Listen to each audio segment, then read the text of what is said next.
히브리서 11장은 믿음에 관한 말씀이죠. 우리는 계속적으로 이 믿음이 얼마나 우월한지, 이 믿음이 얼마나 탁월한지 계속 말씀을 통해서 나누고 있습니다.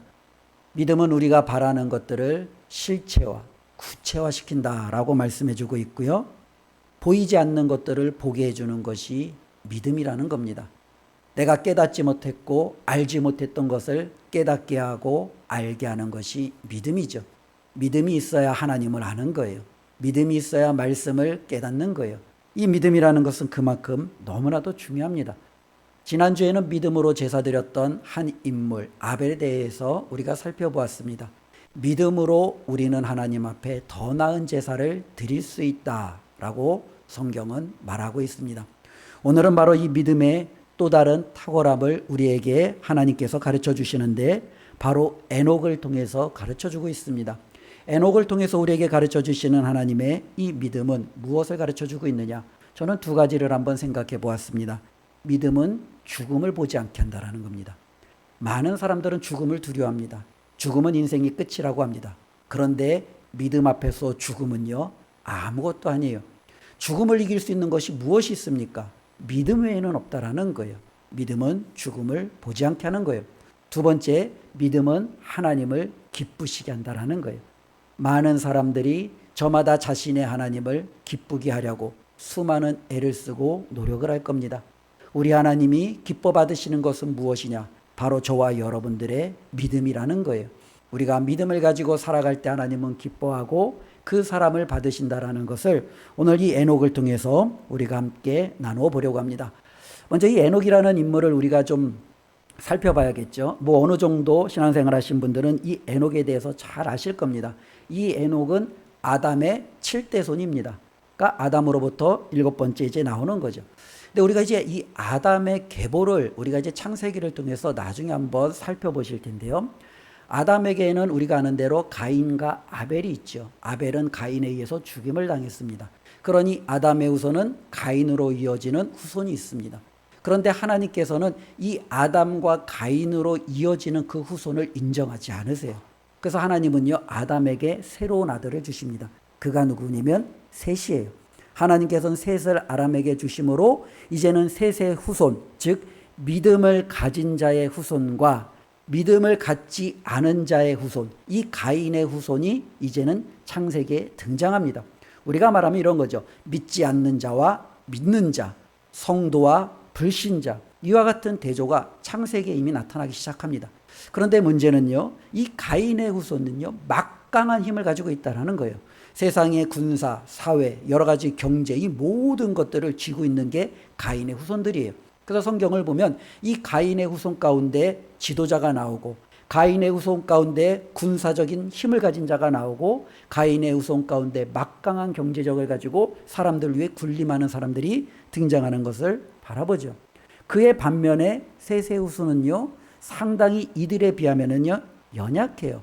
빈약해요. 때로는 세상적으로 내세울 만한 것이 별로 없어요. 그 셋의 후손 가운데 바로 이제 이 에녹이 등장합니다. 그런데 이 에녹을 하나님께서는요, 뭐라고 얘기했냐면 믿음의 사람이다 라고 인정해 주시는 거예요. 오늘 5절 말씀에 보면 믿음으로 에녹은, 그렇죠? 에녹은 믿음을 가지고 살았던 사람이었습니다. 또한 믿음으로 가지고 살았던 이 에녹은요, 죽음을 보지 않고 하나님께로 직행했던 사람이에요. 죽음을 보지 않고 하나님께 직행했던 사람이 두 사람이 있죠. 한 사람은 에녹, 또 한 사람은 엘리야. 그렇죠? 이 두 사람은요, 죽음을 보지 않고 하나님께 직행했던 사람이에요.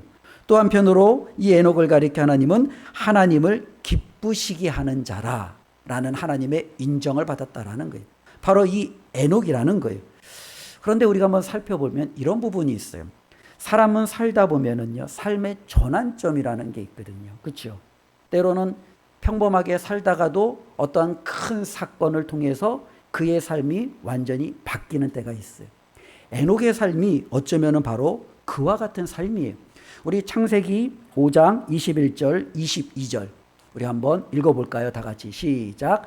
에녹은 65세에 무두셀라를 낳았고 무두셀라를 낳은 후 300년을 하나님과 동행하며 자녀들을 낳았으며 자, 여기서 제가 퀴즈 한번 내겠습니다. 말씀 그대로 띄워주시고요.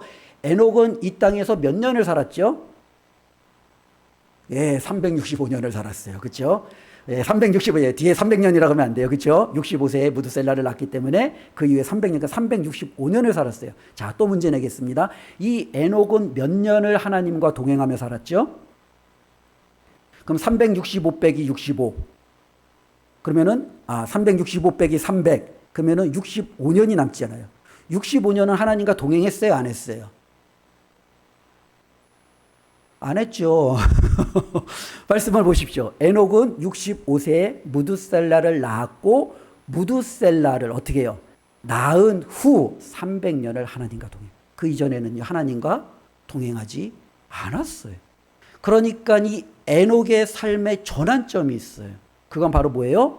무두셀라를 낳은 거예요. 그렇죠? 무두셀라를 낳고 도대체 이 에녹의 삶에 무슨 일이 있었느냐라는 부분이죠. 우리도 그래요. 살다 보면은 여러 가지 삶의 전환점이라는 게 있어요. 가장 크게 일어나는 전환점은 누군가의 만남이죠. 멋진 좋은 스승을 만난다든지 아니면 내 인생에 정말로 뭐랄까요? 원수 같은 사람을 만난다든지 그 전까지는 평안하게 살았는데 원수 같은 사람을 만난 이후에는 뭐예요? 내 삶이 항상 뭐랄까요? 불안하고 염려와 근심 걱정으로 나아갈 수도 있죠. 때로는요, 우리가 헤어짐, 때로는 이별, 이런 모든 것들도 우리의 삶에 상당한 영향력을 끼치죠. 때로는 우리가 살다 보면은요, 성공과 실패라는 게 있어요. 실패를 몰랐던 사람이 실패를 했을 때 그 실패로 말미암아 그 사람의 삶은 전환점을 가질 수 있어요. 성공이라는 걸 몰랐던 사람이 성공을 하고 나서 나도 성공할 수 있구나라는 삶의 전환점을 가질 수 있는 거죠. 에녹의 삶의 전환점은요, 무두셀라를 낳은 거예요. 이 무두셀라를 낳고 도대체 이 에녹은 어떻게 바뀌었는가? 우리가 그 부분을 한번 살펴보려고 합니다. 그 부분은 좀 추후에 우리가 다시 한번 말씀을 통해서 살펴보겠고요. 그러면 이 에녹을 낳았고 에녹이 무두셀라를 낳았고 이 에녹의 삶은 그러면은 어떻게 바뀌었느냐? 이 에녹은요, 하나님과 동행하였다라고 창세기에서 우리에게 가르쳐주고 있습니다. 하나님과 동행하는 게 그렇게 대단한 건가? 대단한 거예요. 왜냐하면 우리가 아는 대로 가인의 후손으로 말미암아 하나님과 동행했다라고 기록되어지는 사람이 없어요. 가인의 후손들 가운데 하나님을 찾으며 하나님 앞에 나가는 사람들이 없어요.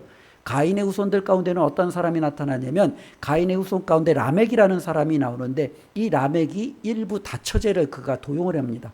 하나님은 분명히 한 남자와 한 여자를 통해서 일부 일처제 한 가정을 이루셨는데 라멕은요, 자신의 가진 힘을 가지고 여러 여자를 거느리는 성경에 등장하는 최초의 인물이 됩니다. 이 라멕은 얼마나 많은 막강한 힘과 때로는 권력과 자기중심적인 사고를 가지고 있었는지 누군가에게 나에게 상처를 입혔다? 그럼 나는 그를 쳐 죽일 거다라고 선언을 해버립니다. 즉 나에게 상처를 입히면 나는 그에게 77배 응징하겠다라는 선언을 합니다. 근데 그 선언을 할 때 어느 누구도 라멕에 대해서 반기를 들지 못했겠지요. 왜냐하면 라멕은 그만큼 힘과 권력과 모든 것이 집중되어 있었을 겁니다. 그러니 세상의 흐름은 하나님과 전혀 상관없이 자신의 쾌락을 쫓아 자신의 권력을 쫓아 자신이 원하는 것을 더욱더 얻기 위해서 살아가는 삶이 바로 세상의 삶이에요. 근데 그 가운데서 에녹은 어떻게 살아가요? 하나님과 동행하며 살아갔다는 거예요. 하나님과 동행하며 살아갔다라는 것. 또 이것도 상당히 좀 추상적이에요. 어쩌면 하나님과 동행한다라는 게 뭘까요?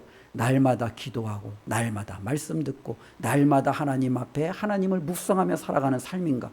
여러 가지 우리가 생각되어지는 하나님과 동행은요, 그런 어떤 경건한 때로는 종교적인 의미가 될 수도 있겠죠. 그러나 그는 하나님과 동행했다라고 성경이 기록되어져 있는데 그가 어떠한 삶을 살았는지 성경에서 우리에게 약간의 힌트를 주고 있습니다. 유다서 1장 14절부터 15절까지의 말씀인데요. 우리 유다서 우리 한번 읽어봅시다. 다 같이 시작. 아담의 7대 손 에녹이 이 사람들에 대하여도 예언하여 이르되 보라 주께서 그 수만의 거룩한 자와 함께 임하셨느니 이는 뭇사람을 심판하사 모든 경건하지 않은 자가 경건하지 않게 행한 모든 경건하지 않은 일과 또 경건하지 않은 죄인들이 주를 거슬러 한 모든 완악한 말로 말미암아 그들을 정죄하려 하심이라 하였느니라. 예, 이 말씀 참 긴데 읽고도 어렵죠. 예, 읽고도 좀 어려워요. 저도 항상 그래. 제가 항상 느끼지만. 그래서 다시 한번 우리가 한번 차근차근 한번 찾아봐야 되죠. 아담의 7대 손 에녹이에요. 이 사람이 행한 일은 무엇입니까? 한마디로 그 뒤에 일어나죠. 예언이에요. 에녹은 예언했어요. 어쩌면 예언이라는 것은 예언자예요. 어쩌면 선지자처럼 하나님이 그에게 무언가 말씀을 주셨겠죠. 하나님께서 그에게 주신 그 예언의 말씀은 무엇입니까? 뒤에 나오는 거예요. 하나님께서는 경건하지 않게 살아가는 모든 사람들, 경건하지 않게 말하는 모든 사람들을 심판하실 것이다 라는 것이 에녹이 예언했던, 그리고 에녹이 살아가면서 그가 정말로 선포했던 삶이라는 거예요. 한번 보십시오. 아벨이 죽은 이후에 가인의 자손들은 어마어마한 번성을 이룹니다. 그들은 정말로 세상에 있는 모든 것들을 다 차지하며 막강한 힘과 권력을 가집니다. 그들은 그것을 가지고 쾌락과 하나님을 떠나 자신들의 멋대로의 마음껏 삶을 살아갑니다. 그런데 그들을 향하여 이 에녹이 뭐라고 합니까? 하나님 앞에 경건하지 못한 자들, 하나님 앞에 경건하지 않게 말하는 모든 사람들, 하나님이 심판하실 거다. 하나님께서 그들을 정죄하실 거다라고 분명히 선언한다라는 거예요. 그런데 이 에녹이 이와 같은 심판만 선언한 게 아니라 조금 전에 말씀을 다시 한번 띄워주세요. 유다서 말씀을 보면 예언하여 이르되 보라 주께서 그 수만의 거룩한 자와 함께 임하셨나니. 하나님은 누구와 함께 하세요? 거룩한 자와 함께 하신다라는 거예요. 즉 하나님을 떠나 경건하지 않는 행동, 경건하지 않는 말을 행하는 사람들을 하나님은 정죄하시지만 거룩한 자와 하나님은 함께 하심으로 자신의 귀한 이 뜻을 분명히 이루시겠다라는 거예요. 무려 에녹의 삶은 그러면 300년 동안 무슨 삶을 살았겠습니까? 이 말씀을 선언하고 예언하고 선포하는 삶을 살았겠죠. 이것이 바로 하나님과 동행하며 살아가는 삶이었습니다. 그런데 한번 생각해 보십시오. 이러한 말씀을 믿지 않는 사람들에게 선포하며 살아가는 것이 쉬울까요? 예전에 우리 한국교회에 처음에 이제 복음이 들어와서 이제 수많은 목회자들과 또 복음 전도자들이 복음을 증거할 때 그들이 정말로 외쳤던 말이 있어요. 예수천당, 불신지옥. 지금 만약에 저와 여러분들이 나가서 예수천당, 불신지옥 그러고 외치고 다니면 사람들이 저와 여러분들을 어떻게 볼까요? 미쳤구나. 종교에 완전히 미쳤구나. 그렇죠? 예. 아마 우리 스스로도 도무지 그 말은 할 수 없을 거예요. 그렇죠? 그런데 지금 어쩌면 에녹이 외치는 말은 이 말이에요. 모든 사람이 정말로 하나님을 떠나 경건하지 않고 자신들의 정욕을 따라 살아가고 있는 그들을 향하여 그렇게 살면 너희들은 지옥 간다. 그렇게 살면 너희들은 망한다. 하나님이 반드시 너희들을 심판한다. 하나님은 거룩한 자와 함께하기 때문에 너희들의 삶을 못 본 채 하지 않으실 것이다. 이렇게 지금 외치고 있는 거예요. 어마어마한 외침이죠. 이 말씀을 무려 몇 년 동안 하는 거예요. 300년을 하나님의 말씀을 그는 붙들고 확신하며 그 말씀을 하는 거예요. 그럼 우리가 앞에 있던 다시 한번 그 말씀을 살펴볼 수 있겠죠. 이 에녹의 삶을 바꾼 건 하나님께서 그에게 무드셀라라는 아들을 주신 거예요. 그렇죠? 그 무드셀라를 낳을 때 그에게 무언가 결정적인 삶의 전환점이 있었겠죠. 그 전환점은 무엇이겠습니까? 그가 예언을 했던 이 예언의 말씀을 받는 놀라운 사건이 일어났겠죠. 그가 아들을 낳았을 때 하나님께서 그에게 무언가 말씀해 주셨을 거예요. 그에게 무언가 하나님이 알려주셨을 거예요. 그리고 에녹은 그 말씀을 받고 그 말씀을 가지고 이제는 살아가겠다고 결단하며 지금 살아가는 거예요. 이것을 우리가 어디서 알 수 있냐면요. 무드셀라를 통해서 알 수 있습니다. 성경에서 가장 오래 살았던 사람의 이름이 누구입니까? 예, 무드셀라. 옛날에 이거 있잖아요. 김수환무, 거북이와 두루미. 예, 거기 그죠. 뭐 굉장히 오래 했던 사람이 뭐 개그에 보면 나오는데요. 성경에도 가장 오래 살았던 사람이 있어요. 그게 누구냐면 무드셀라예요. 무려 몇 년을요? 969년. 아유, 제가 지금 이제 그 정도의 삶을 살면은 야, 정말로 긴 삶이죠. 969년을 살았어요. 그러니까 굉장히 오래 살았죠. 근데 이 무드셀라의 뜻에 이름이 있어요. 이 무드셀라의 이름의 뜻은 뭐냐면은요, 창의 사람이에요. 창의 사람. 그래서 저도 이걸 잘 몰라서 이 창의 사람이 뭘까? 그런데 이제 신학적으로 이제 그 배경을 찾아보니까 이런 거예요. 예전에는 성벽이 있고 적들이 공격하면 이 성벽에서 그들을 막아내는 사람이 있어요. 성벽에서 그들을 막아내는 최후의 보루가 누구냐면은 창 던지는 사람이라는 거예요. 성벽을 기어오르는 사람들에게 창을 던져서 그들이 기어오르지 못하도록 막아내는 사람이 바로 이 창을 던지는 창의 사람이라는 거예요. 만일 창을 더 이상 던질 수 없다라는 건 뭐예요? 성이 함락되었다라는 거예요. 즉 최후의 보루가 바로 이 무드셀라예요. 무드셀라의 삶이 끝나는 순간 무엇이 일어나요? 하나님의 정죄가 일어나는 거죠. 하나님은 어쩌면은요 지금 에녹에게 그와 같은 놀라운 삶의 비밀을 알려주신 거죠. 하나님께서 이 하나님을 따르지 않는 경건치 않는 모든 자들을 심판하시겠다라는 분명한 선언을 그에게 해주셨습니다. 그 아들의 이름을 통해서 우리는 알게 됩니다. 우리가 성경을 보면은요 아담 이후 가인부터 이제는 몇백 년을 몇 살에 누구를 낳고 몇백 년을 살았고 몇 살에 누구를 낳고 이런 게 나오잖아요. 그 말씀을 쭉 기록해서 우리가 다른 어떤 모든 것들을 떠나고 그냥 단순 숫자로 기입을 하면 무드셀라가 969살을 살고 죽었을 때 어떠한 사건이 일어나냐면 노아의 홍수 사건이 일어납니다. 같은 해, 즉 그의 죽음과 더불어 세상의 모든 것이 멸망이 되어지는 거죠. 어쩌면 이와 같은 놀라운 하나님의 그 계획이 무드셀라를 낳았을 때 하나님은 지금 에녹에게 알려주시는 거예요. 근데 여러분 이것을 하나님께서 알려주셨다라고 그것을 받고 그 말씀을 붙들고 300년을 살아갈 수 있어요? 못 살아가요. 그런데 에녹은 그렇게 살아갔어요. 그것이 어떻게 가능해요? 믿음으로 가능하다라는 거예요. 그것을 들었을 때 에녹은요 하나님의 말씀을 믿었어요. 하나님이 반드시 그렇게 하시라고 그는 확신한 거예요. 그는 분명히 자신이 하나님 앞에 부름받을 때가 언젠지는 알 수 없으나 하나님이 나에게 주신 이 아들 무드셀라의 삶을 통해서 세상의 멸망을 약속하신, 때로는 그것을 말씀하신 하나님의 뜻이 반드시 이루어진다는 것을 누구보다도 에녹은 확신한 거예요.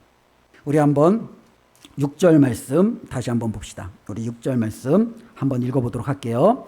시작. 믿음이 없이는 하나님을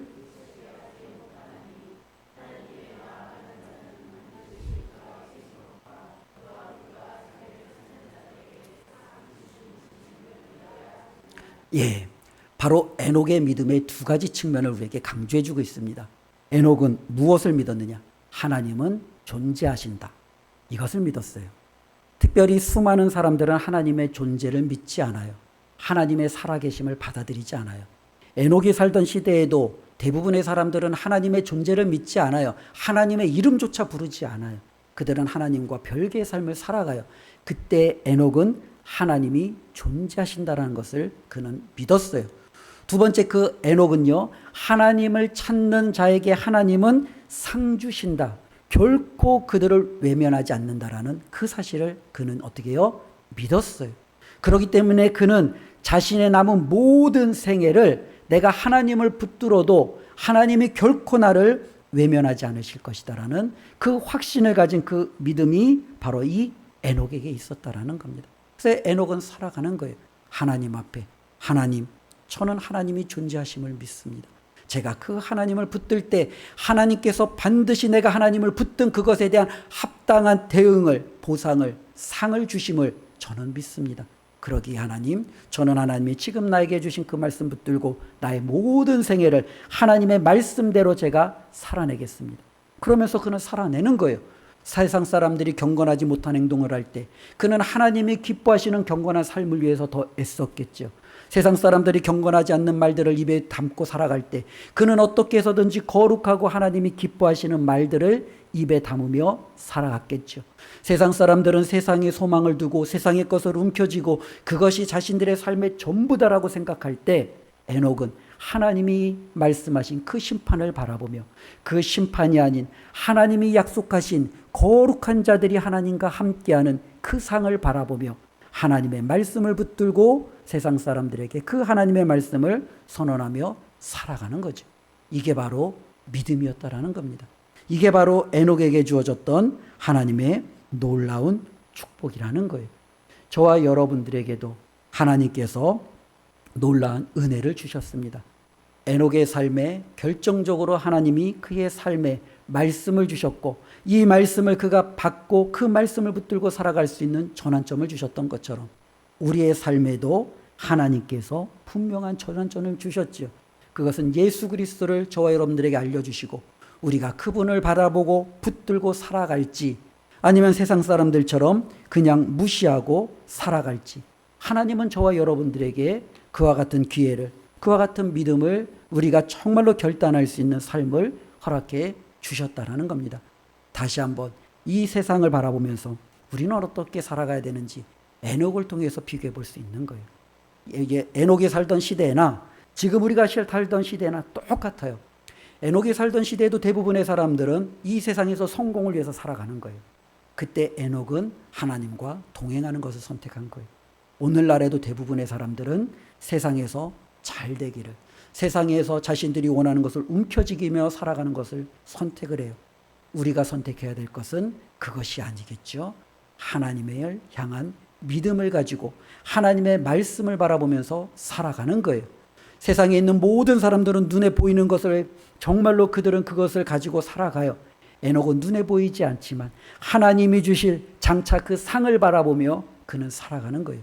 우리에게도 하나님이 주실 영원한 상을 바라보며 살아가는 그 믿음이 있기를 주님의 이름으로 축원을 드립니다. 그래서 이 에녹에게 주시는 하나님이 믿음의 놀라운 탁월을 제가 처음 서두에 말씀한 것처럼 두 가지를 우리가 생각해 볼 수 있는 거예요. 첫 번째 뭐냐면 믿음은요 죽음을 뛰어넘는 거예요. 누구든지 죽어요. 죽음에서 자유로울 수 있는 사람은 아무도 없어요. 그런데 하나님이 믿음으로 살았던 에녹을, 믿음으로 하나님의 말씀을 순종하며 살았던 엘리야를 죽음이라는 과정을 거치지 않고 그들을 하나님의 있는 그 품으로 데리고 올라가셨어요. 이건 뭘 이야기하는 거예요? 바로 저와 여러분들에게 하나의 예표 모형을 보여주시는 거예요. 너희도 믿음으로 살아가면 이 죽음이 너희들을 장악하지 못하고 이 죽음이 너희들을 움켜쥐지 못하고 이 죽음을 뛰어넘는 하나님의 은혜 가운데 들어갈 수 있다는 것을 보여주는 거예요. 그러기에 이 믿음이라는 것은요 결코 저와 여러분들을 죽음 가운데 가둬둘 수 없는 거예요. 믿음이 있으면 이 죽음을 뛰어넘을 수밖에 없는 거예요. 특별히 예수님을 보면서 우리는 이것을 압니다. 예수님은 죽으셨어요. 그런데 부활하셨어요. 그것이 의미하는 게 뭐예요? 나도 부활한다 라는 거예요. 에녹은 하나님과 동행했어요. 죽음을 뛰어넘어 하나님의 품에 안기셨어요. 무엇을 보여주는 거예요? 믿음으로 사는 저와 여러분들도 죽음을 뛰어넘어 하나님의 품으로 간다. 이것을 보여주는 거예요. 믿음은 저와 여러분들로 하여금 죽음을 이기고 하나님의 품으로 가게 하는 가장 확실한 열쇠임을 기억하며 더욱더 힘써 믿음을 지키는 우리의 삶이 되기를 바랍니다. 두 번째는 서두에도 말씀드린 것처럼 믿음은요 하나님을 기쁘시게 하는 거예요. 많은 사람들이 하나님을 기쁘시게 하려고 여러 가지 애를 쓰죠. 가인도 하나님을 기쁘시게 하려고 제사를 드렸을 거예요. 자신이 수확한 농작물 가운데 저는 그렇게 생각해요. 가인이 나쁜 농작물을 드릴 거라고 생각하지 않아요. 제사를 드리는데 그가 나쁜 것을 드렸겠어요? 그도 아마 좋은 것을 가지고 하나님 앞에 제사를 드렸을 거라고 생각을 합니다. 그런데 하나님이 가인의 제사는 받지 않은 거예요. 왜요? 그에게는 믿음이 없기 때문에 그래요. 하나님이 기뻐하시는 것은 바로 이 믿음이라는 겁니다. 에녹에게는 바로 이 믿음이 있어요. 세상 사람들이 하나님의 말씀을 듣고도 무시할 때 에녹은 하나님의 말씀을 무시하지 않는 믿음. 세상 사람들이 세상을 쫓아 살아갈 때 에녹은 세상에 미련을 두지 아니하고 하나님이 약속하신 것을 붙들고 살아가겠다라고 결단하며 다짐하는 그 믿음. 에녹에게는 이것이 있었어요. 에녹은 그래서 무려 하나님과 몇 년, 300년간 동행한 거예요. 제가 지금 이제 50살이 이제 넘어가는 때인데요. 제가 이제 50년 동안 제가 신앙생활을 해왔어요. 예. 전 모태신앙이니까요. 50년 동안 신앙생활을 했는데 앞으로 제가 이제 신앙생활할 날이 이제 좀 얼마 더 남았잖아요. 300년 동안 하나님과 동행하는 삶을 살아내라 한다면 어떻게 될까요? 감사합니다 하면서 나갈까요? 그렇지 않을 것 같아요. 300년을 내가 하나님 앞에 버틸 수 있을까? 50년도 버거운데. 그치요? 내 삶에서 내가 정말로 하나님 앞에 믿음 나가는 게 이렇게 힘들고 버거운데 내가 과연 그렇게 살아갈 수 있을까? 300년이라는 시간이 우리가 볼 때는 정말로 간단한 것 같지만 한번 보십시오. 모든 사람이 에녹과 반대되는 삶을 살아요. 에녹과는 전혀 가치관이 달라요. 믿음도 없는 상황 속에서 그들을 향하여 이렇게 외치면서 살아가야 돼요. 세상 사람들의 눈총을 받으면서 살아가야 돼요. 그때 300년을 그는 버티는 거예요. 하나님 앞에 그들과는 다른 삶으로 하나님과 동행하며 경건한 삶으로 버텨나가는 거예요. 쉽지 않았을 거예요. 근데 에녹은요 그렇게 살아나갔어요. 왜요? 그에게는요 믿음이 있었기 때문에. 그리고 그와 같은 삶은 하나님을 기쁘시게 했던 삶이었다라는 겁니다. 우리가 이 땅을 살아갈 때 하나님을 기쁘시게 하는 것은 저와 여러분들이 하나님 앞에 나가 드리는 기도, 예배, 헌금, 봉사, 헌신, 이것이 전부가 아니에요. 이것은 정말로 저와 여러분들이 삶 속에서 하나님이 원하시는 그 믿음대로 살아갈 수 있도록 우리를 돕는 하나의 도구에 불과할 뿐이에요. 우리는 그것을 기반으로 하나님이 기뻐하시는 경건하지 않은 세상 속에서 경건하게 말과 행동으로 보여줄 때 하나님은 바로 그 사람을 기뻐하시는 줄로 믿습니다. 우리 모두가 하나님 앞에 이와 같은 놀라운 믿음으로 승리하는 복된 삶이 되었으면 좋겠습니다. 이것이 믿음이 주는 탁월함입니다.